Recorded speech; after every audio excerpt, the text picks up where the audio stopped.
Support comes from the Missouri Forest Products Association. Missouri produces wood pallets, railroad ties, white oak barrels, hardwood floors, and more. Details on the variety of products made in the state are at choosewood.com. This is St. Louis on the Air from St. Louis Public Radio. I'm Elaine Cha.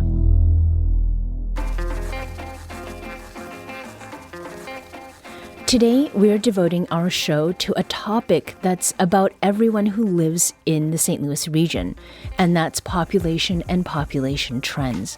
For many years now, the St. Louis metropolitan area has seen people come and go, and they've done so for many reasons. So we put out a call before today's show to get a sense of why. Among them are folks who responded, like Patty Watson-Shaluade. Her family moved from St. Louis to Charlotte in 2022 for her husband's job. She says she loves St. Louis and where she used to live in Tower Grove South. She would consider moving back if the opportunity presents itself. Charlotte is a much larger city and a lot more car-centric than where I lived in St. Louis. Although I enjoy parts of Charlotte, I really still miss being at home and being in St. Louis, being close to the park and, being 20 minutes away from everything, living down the street from the grand business district. So there are things that make me question living in Charlotte versus living in St. Louis. I do enjoy the weather in Charlotte. It is much more sunny. It's a mild winter. I enjoy the airport in Charlotte. It is a lot bigger. You can get to Europe and the Caribbean and places like that in Charlotte. But it's nothing like St. Louis. It's nothing like the cuisine there, the culture there. It's an older city, a city that has roots and a spirit.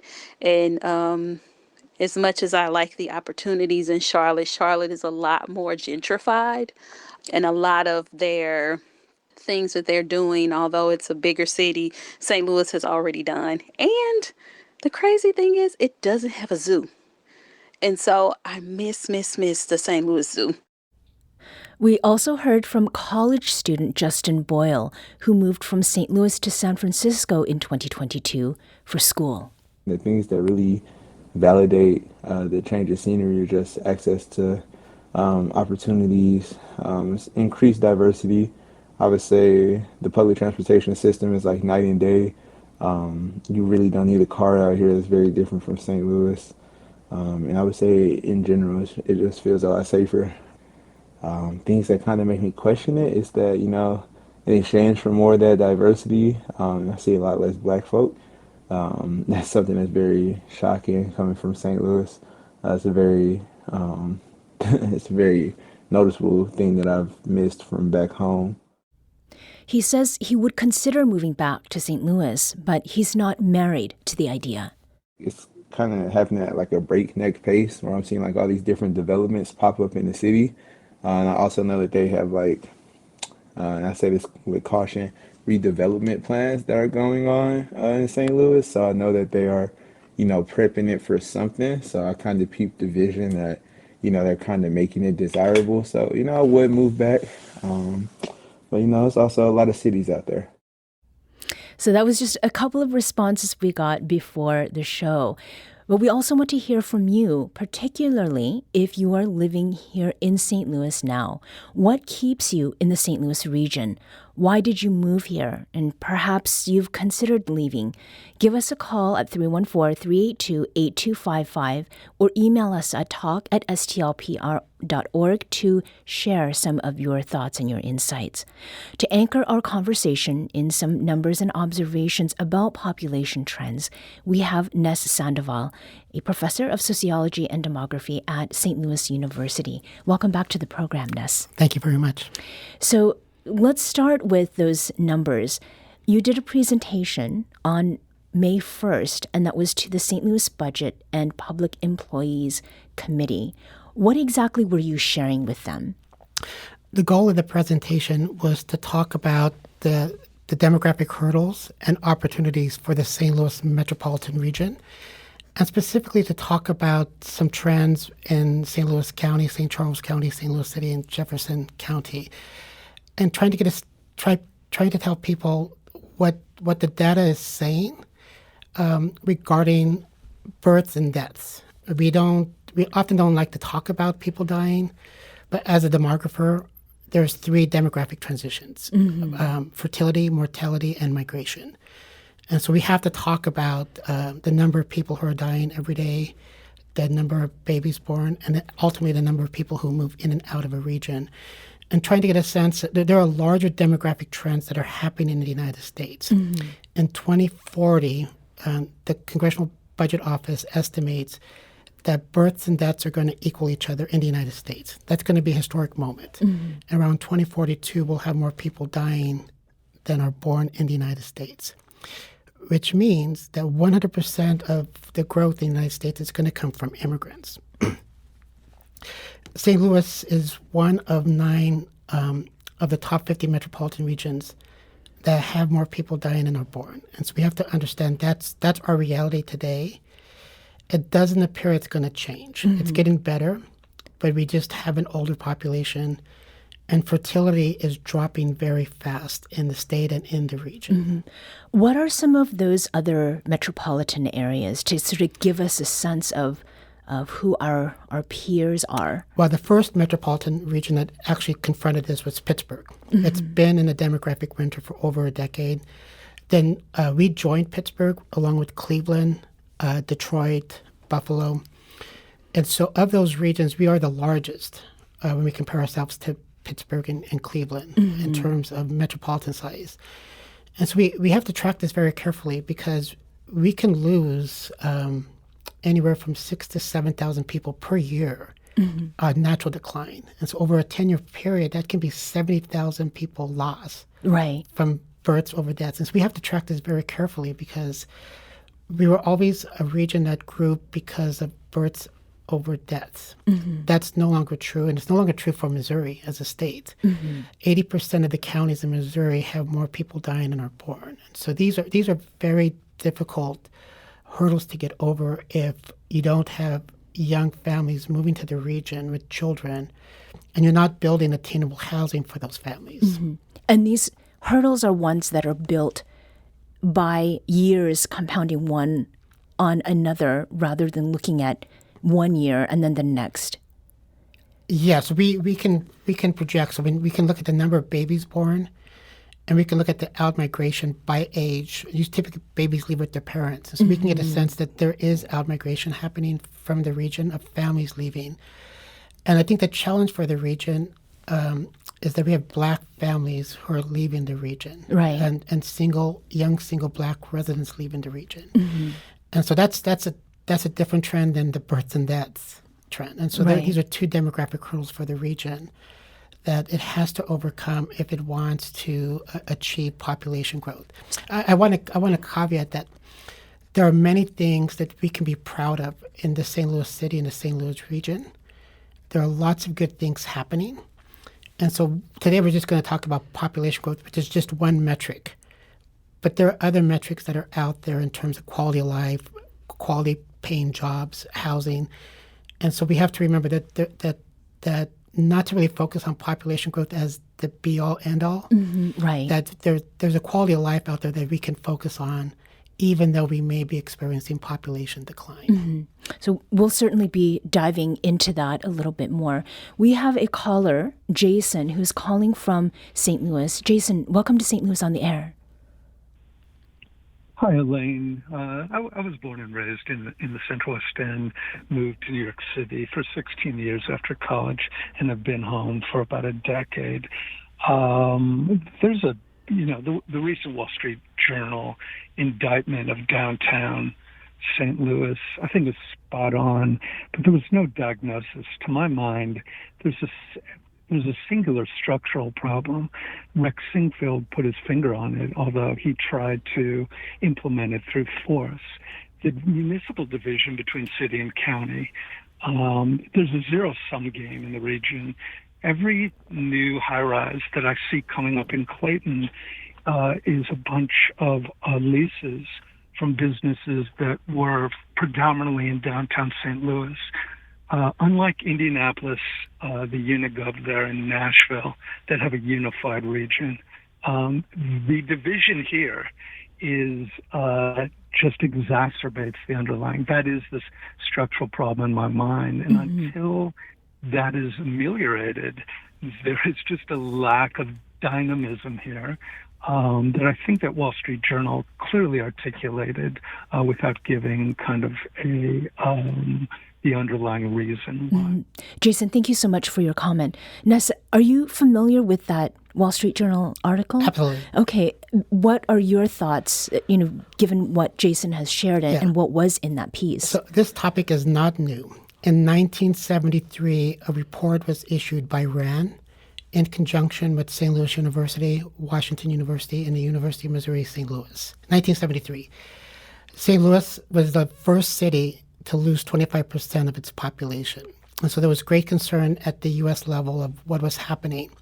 But in that report, it was very clearly stated that municipal reform was needed, and St. Louis City and St. Louis County needed to think about how they were structured as two different counties. So this is not a new topic. This has been talked about since 1973. The hurdle here is that you have too many municipalities in the region, and no one is acting in concert with each other in terms of economic development, in terms of priorities for economic growth.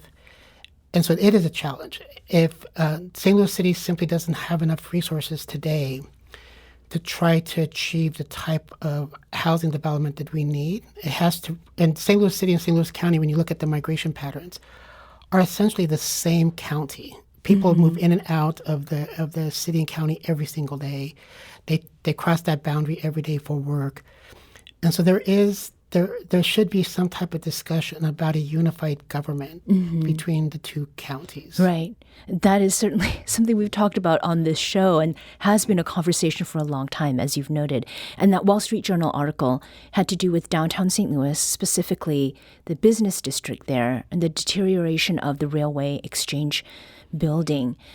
When it comes to national coverage like that, how much does that outside looking in affect how people perceive St. Louis as a place to live? Well, there are many downtowns that are struggling. San Francisco, the Denver. And so this is, I think, unfortunately, we see these stories and it drives perception. But I actually think downtown there's actually more people living in downtown today compared to 2010. So people want to live downtown. There's a lot of new development happening downtown. But what you don't see downtown are families with children. Right. And we're losing families with children in that downtown area and in North St. Louis City and in South St. Louis City. And so we're replacing families with children with double income, no kids, or single individuals, which is fine. But we have to understand the demographic consequences if we continue to lose families with children to the suburbs. Now, we also heard from James Jones. He grew up in St. Louis and left in 2000, right after college, because of business opportunity in Atlanta. We're sort of thinking about other places people are going. Now, James ended up starting his own business there and lived there until 2022 when he moved back to St. Louis to be with his partner and to be closer to his mother, who recently turned 80. So this is another way of thinking about family and household. James said that he doesn't necessarily see himself staying here long term, however. Just looking to get out and spread my wings. There's nothing really in St. Louis that's, beyond family. That is really a drive for me to be here. I think the environment is a little bit too conservative and closed off, like the people that I've run into in a lot of different circumstances. I'm really thinking about in the workplace.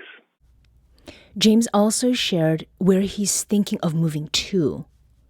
I really would like to go to a beach because I love the beach. Denver's a town as well that's progressive and has a lot of outdoor activities. I'm an outdoorsman and a camper.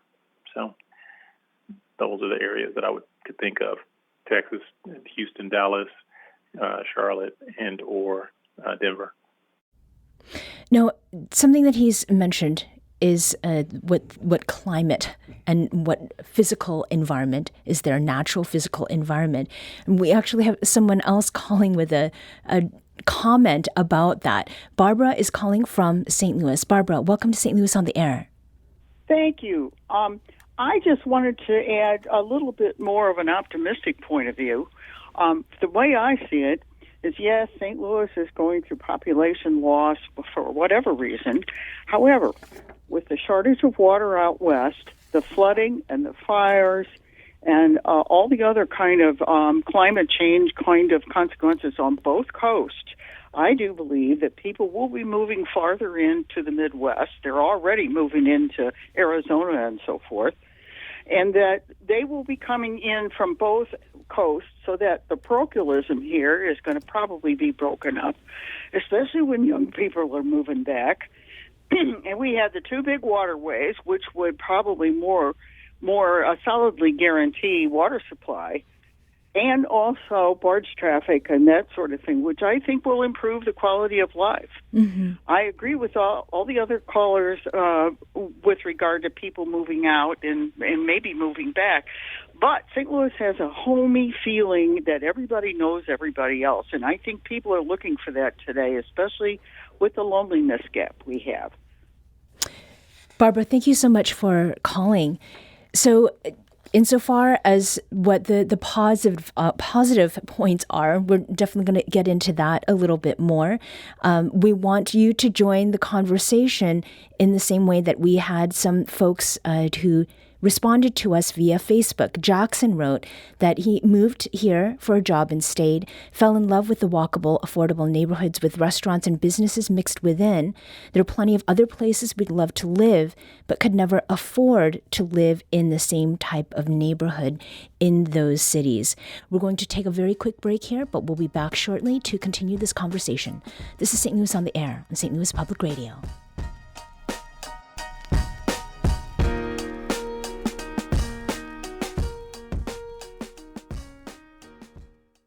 Support comes from Missouri Forest Products Association, committed to sustainable and sound conservation of the state's forests, which support more than 41,000 Missouri jobs, resulting in a $10 billion industry. ChooseWood.com.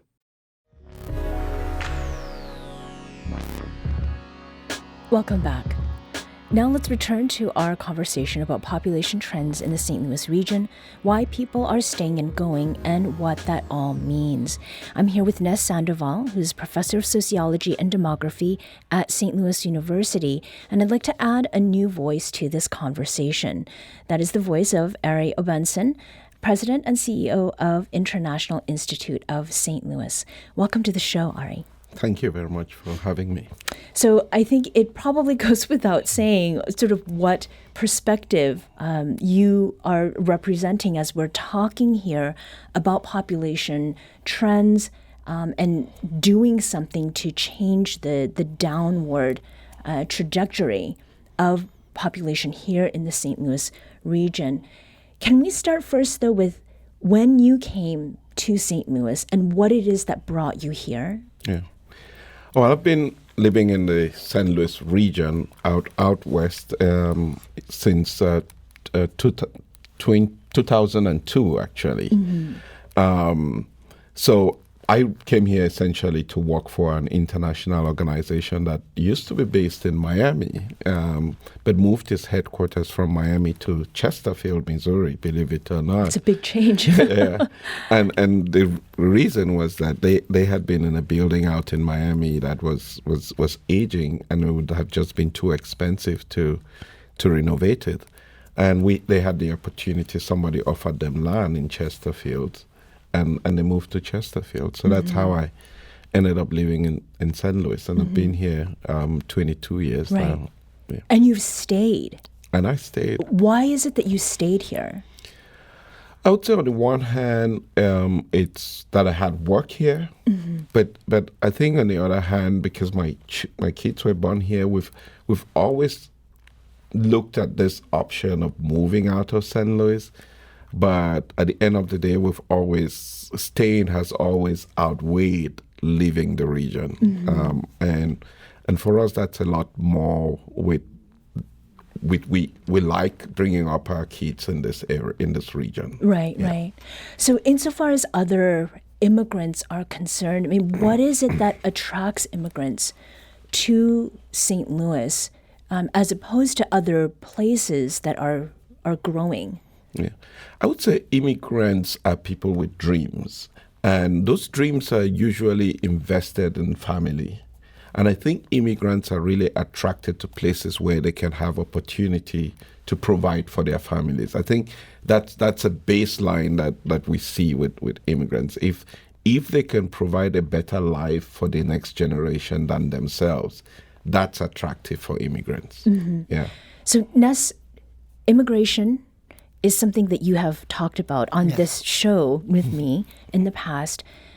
What is the role of immigration in addressing sort of what you were talking about earlier about that difference between deaths and births?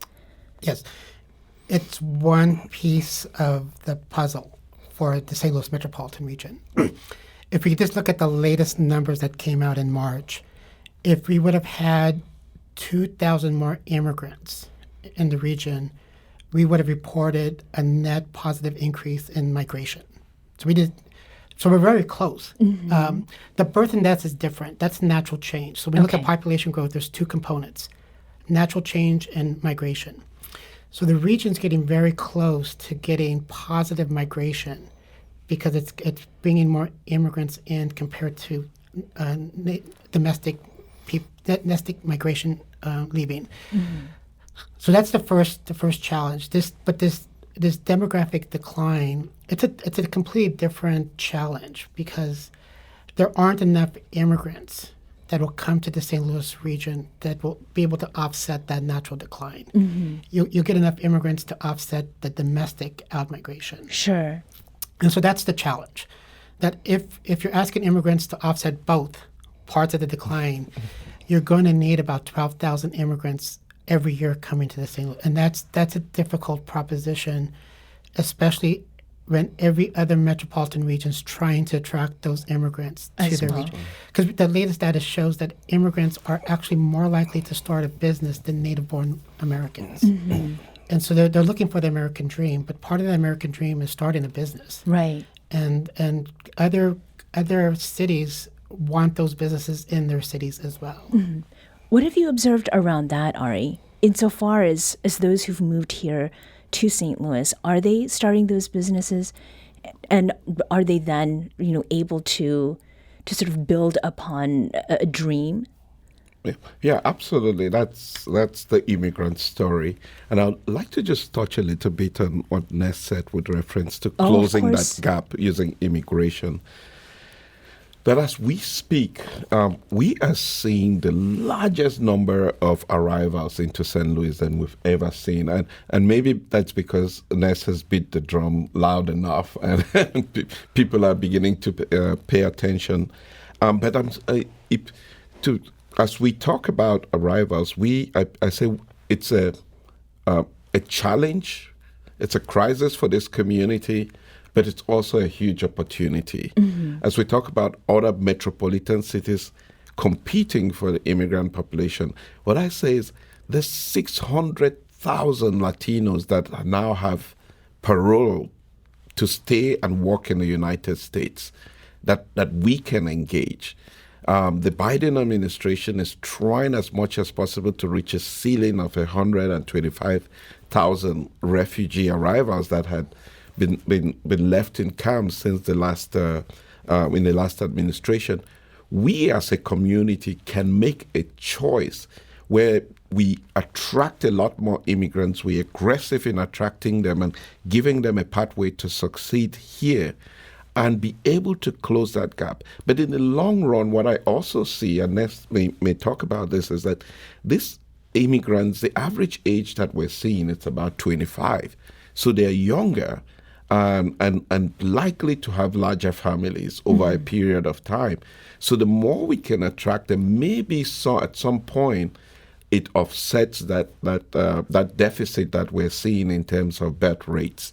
But maybe Ness can talk about that, how that plays out in long term. Now, from the business perspective, yes, we also have an economic development department at the Institute, and we see this national numbers play out where, let's say, 1 in 5 immigrants start a business. We've seen that locally as well. We're seeing people who 18 months after arrival in St. Louis are starting a business. We're seeing them access small loans to be able to start their own businesses. And especially in this market where people can start as Uber drivers or DoorDash, we're seeing all of that play out with our new arrivals. Mm-hmm. One of the things that we've talked about on the show before is not just infrastructure in terms of housing, but also the support that is available for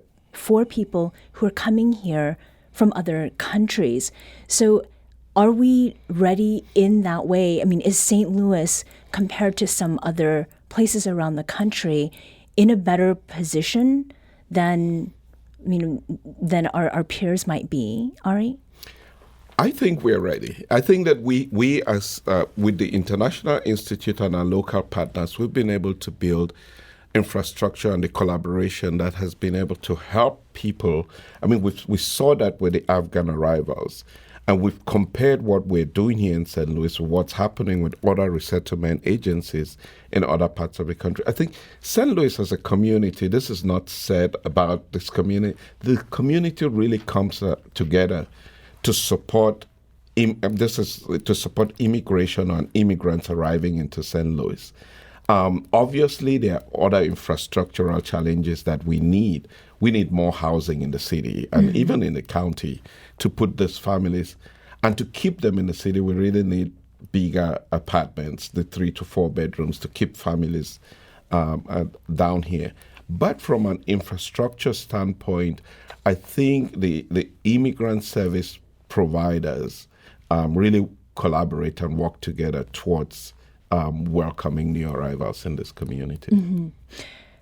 If we do have the housing, there is still another issue, which is education. And I think that is something that many people will talk about privately. They will also do it very publicly as well. We had a response from Mary on Facebook, and she said, moved back to St. Louis because of family roots and for schools. Big mistake. Staying because of family and childhood nostalgia.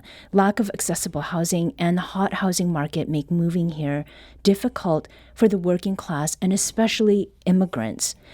You had a demographer on a show last year, that was you, Ness, who explained why STL is not growing like other cities. Young families don't consider it safe, and the school system is not reliable. So insofar as that education piece goes, I mean, we can build all the housing, but what do we do about that? So this is the city, right? They're specifically talking about St. Louis City. Yes.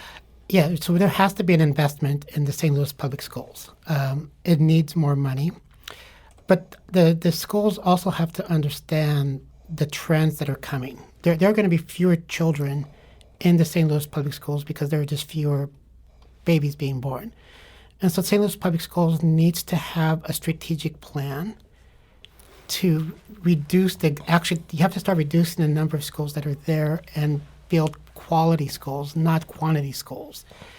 And it's one of the things I find challenging are the number of charter schools that are being created, given the declining birth rate. I mean, we have to take this seriously as a region, as policy leaders, that we know we have fewer children being born. We know that this trend's not going to turn around. You don't see other cities in the country doing what we're doing in St. Louis City and creating more schools that simply don't have a long-term viability plan. And it's unfortunate because we know that stability is one of the most important ingredients for children. And so if they start a school and 5 years later that school's not in business, then those parents get frustrated. And I think this is part we have to understand why parents and families are leaving, because they have found these schools in Ladue, in Chesterfield, in the Francis House. They have found stable public school systems that that are attractive for these families. So I think that there is a lot of positive things that we can build around for the St. Louis public school system, but we have to support it. Right. And we have to help them reorganize so they can be more efficient and provide better quality schools. So, I mean, to what extent is education in the city then a factor in why people decide to live in the city or not? I mean, insofar as sort of like if we're looking at the big pie, what portion of that pie? It's probably the most important factor happening today. And it's happening with immigrants. Yes. It's happening we have now 2 data points for Latino families leaving the city with children. And we have pretty good data on Black families with children leaving the city. White families with children have left the city. It's a small number that are leaving now. But for the most part, I think we kind of have what that number is going to be for the city. And many of those families are going to private schools. And so there has to be a serious discussion about how do we deliver quality education for those city residents. The city, this is the paradox of St. Louis City. It has more households today than in 2010. There are more housing units that are occupied today. It has fewer residents, though. Right. And those residents are the children. And we have to have an honest conversation. Like, if you want families and children to be in a city, you need a support structure that's affordable childcare. You need schools that provide reliable transportation before and after schools, and you have to have attainable housing. I'm not against what's being built. I think all of the developments happening is great. But I keep asking the question, where's the housing for the American family with children? Right. Where is that being built at? Because there's lots of high-end condos being built in the city. A home just sold from a block here for $1 million. Right, right. That's not attainable for the American family. We are going to take a very quick break. When we come back, we'll pick up with this conversation, and particularly with this point about where families are choosing to live. If you have a question or comment, give us a call at 314-382-8255. That's 314-382-TALK. You can also send us an email at talk@stlpr.org. We'll be back in just a moment. This is St. Louis on the Air on St. Louis Public Radio.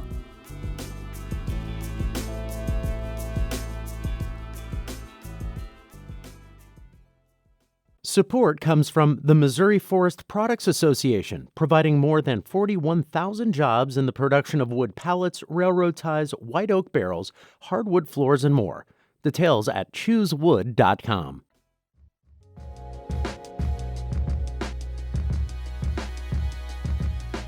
Let's return to our conversation with Ness Sandoval, Professor of Sociology and Demography at St. Louis University, and Arrey Obenson, President and CEO of the International Institute of St. Louis.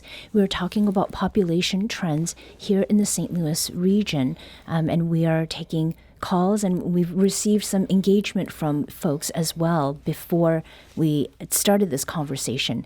One of them comes from Marjorie, who wrote to us on Facebook.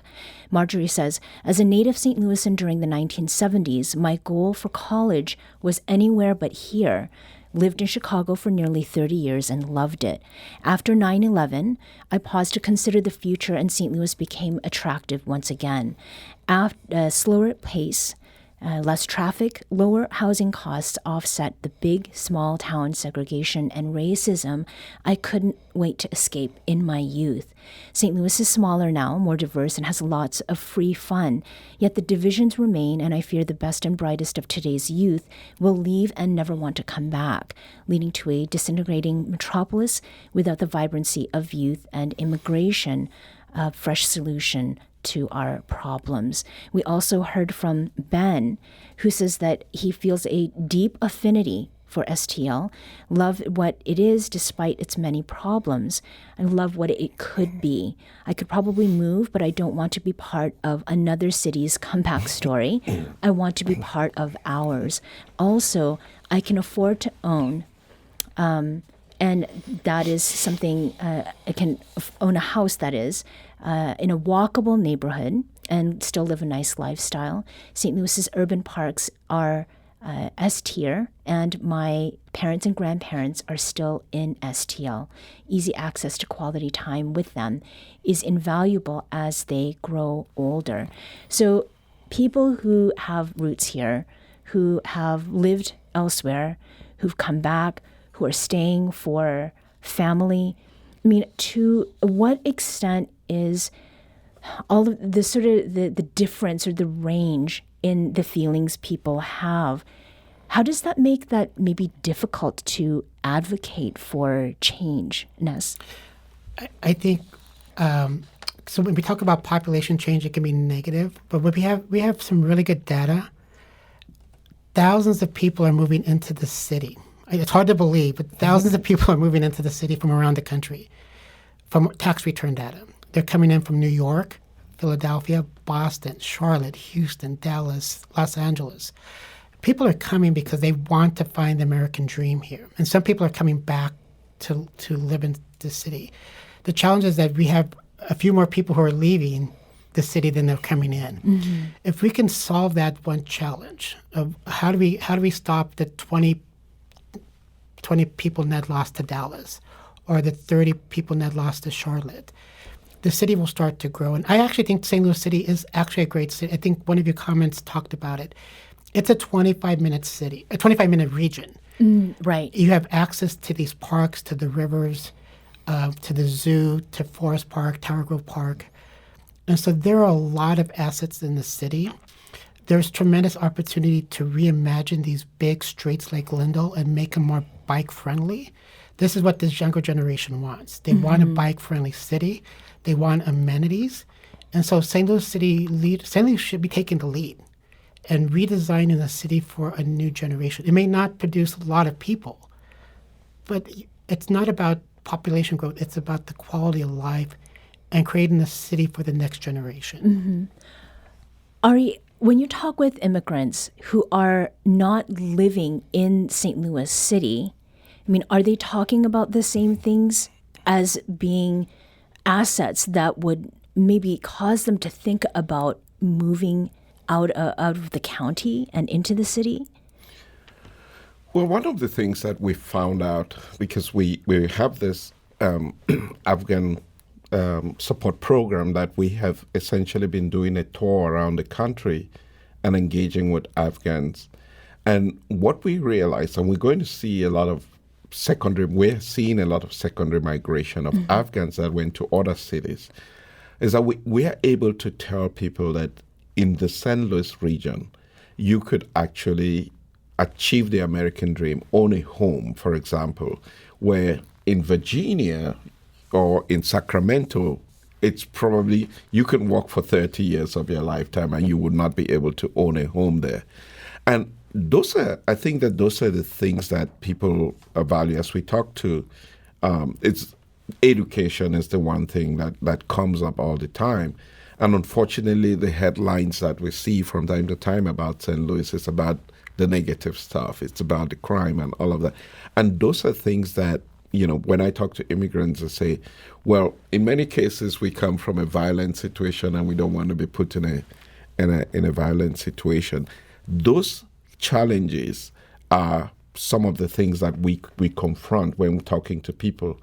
But at the end of the day, we like I keep saying, last year alone, we served about 1,634 new arrivals into this community, most of whom our adults are working and are living in this community and will probably be here for the next 3 to 4 years. What typically changes is the family situation.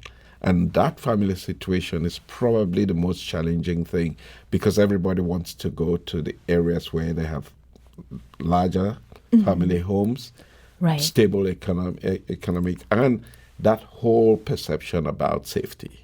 Yeah. So as far as those who did come from Afghanistan, how many people are we talking about who came here to St. Louis? From Afghanistan, we've received just over 1,200 in the last since 2021, since the arrivals. But as currently what we're seeing is we still had as our highest arrivals in last year still Afghans, about 367 of them. But we're also seeing trends for probably Democratic Republic of Congo. We're seeing large numbers from Ukraine. And what is also interesting that we're observing is a significant number of Cubans and Haitians arriving in St. Louis, which has in the past not been typical of what we're seeing. But that is an opening. Another thing that I've been thinking as I listen to Ness, saying that if we had 2,000 more immigrants arriving, maybe we would have had a net zero. Maybe this could be a challenge that we throw to the St. Louis community, because we can attract people to St. Louis, but it has to be a community-wide effort in terms of addressing probably the main challenge that we'll see in arrivals is housing. So that's my challenge that I'm going to throw out to the St. Louis community, and maybe we can work towards closing that gap where we lost 3,250 last year. Can we attract 3,200 immigrants in the same year? So something I think we should address as we're talking here, Ness, you had said that the loss of Black families, Black residents, that is something that is a very serious problem. We have Ron, who is calling from Ferguson. Ron, welcome to St. Louis on the Air.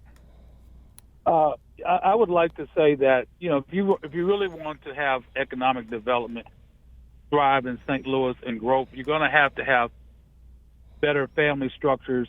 If you look at any neighborhood that's deteriorating, it is a neighborhood basically built up single females with children, with no husbands in the house.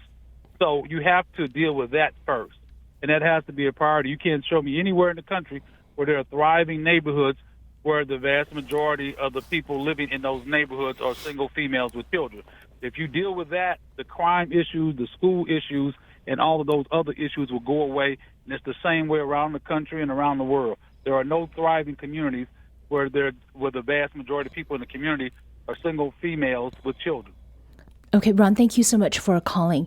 So I think there's a lot that we could go into insofar as what Ron has talked about, but insofar as equity goes, and then thinking about what families need, Ness, what are some things that we also need to be thinking about, perhaps, insofar as the supports that families of today need in order to grow and in order to stay and build?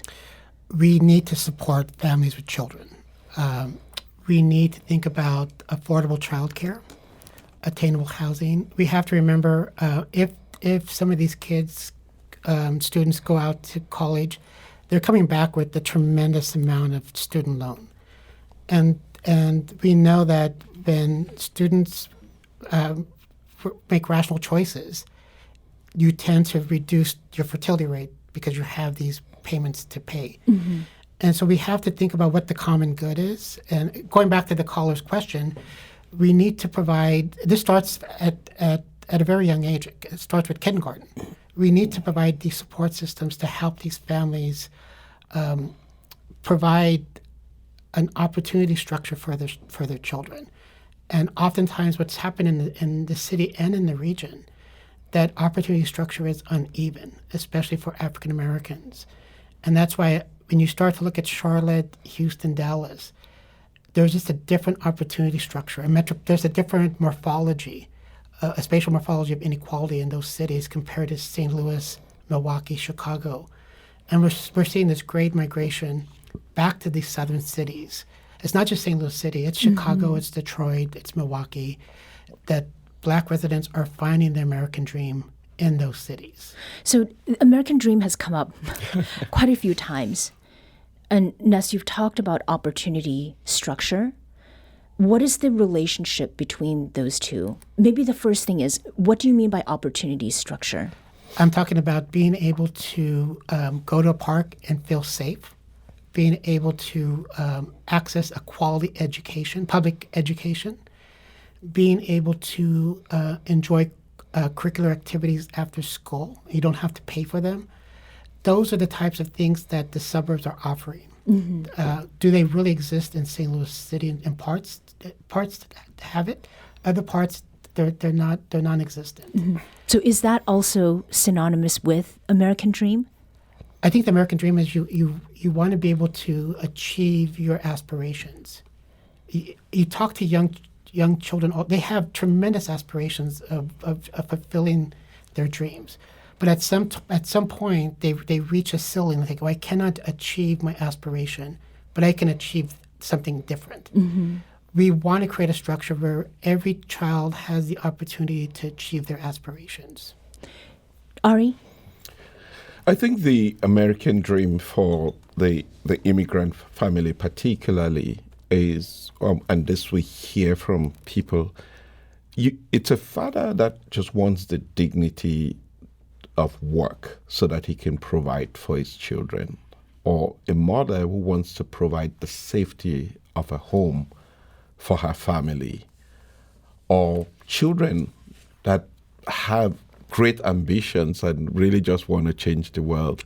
And those are a combination of things that we see with the immigrant family.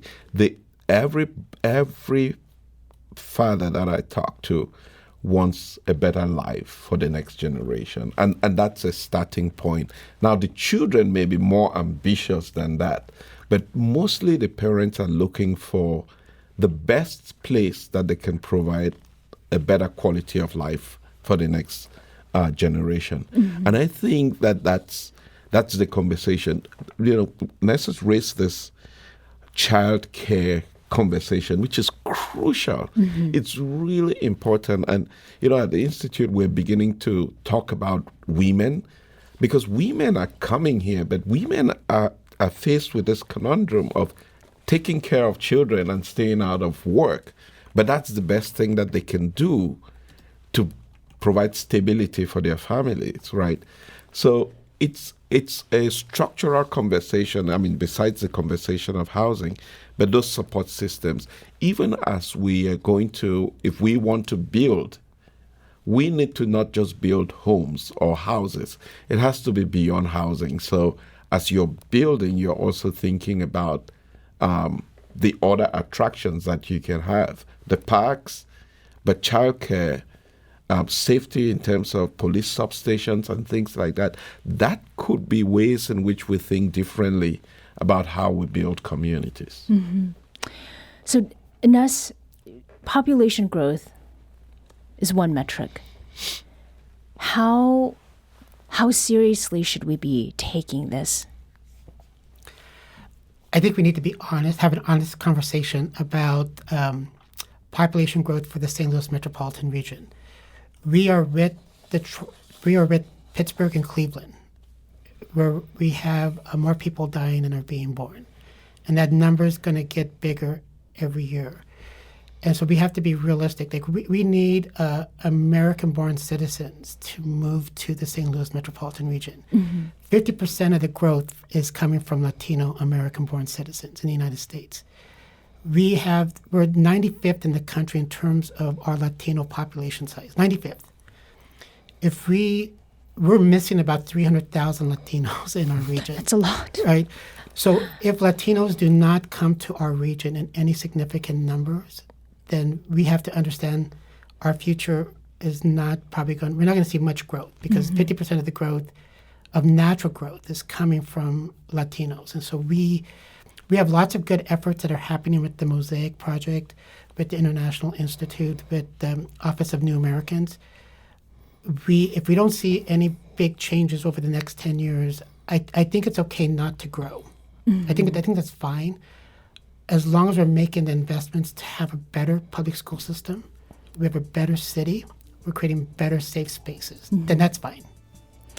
Ness Sandoval is Professor of Sociology and Demography at St. Louis University, and Arrey Obenson is President and CEO of the International Institute of St. Louis. Thank you both for joining us today. Thank you. Thank you. This episode was produced by Emily Woodbury with assistance from Maya Norfleet. Our executive producer is Alex Hoyer. St. Louis on the Air is a production of St. Louis Public Radio. Understanding starts here. Do you find yourself regularly listening to episodes of St. Louis on the Air? Suggest us to a friend you think might enjoy our conversations, and leave us a review and rating on Apple Podcasts on the App Store. It's the simplest way to help people discover our show. Thank you.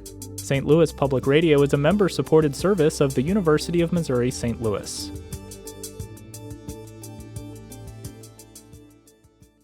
Support comes from the Missouri Forest Products Association. Missouri produces wood pallets, railroad ties, white oak barrels, hardwood floors, and more. Details on the variety of products made in the state are at choosewood.com.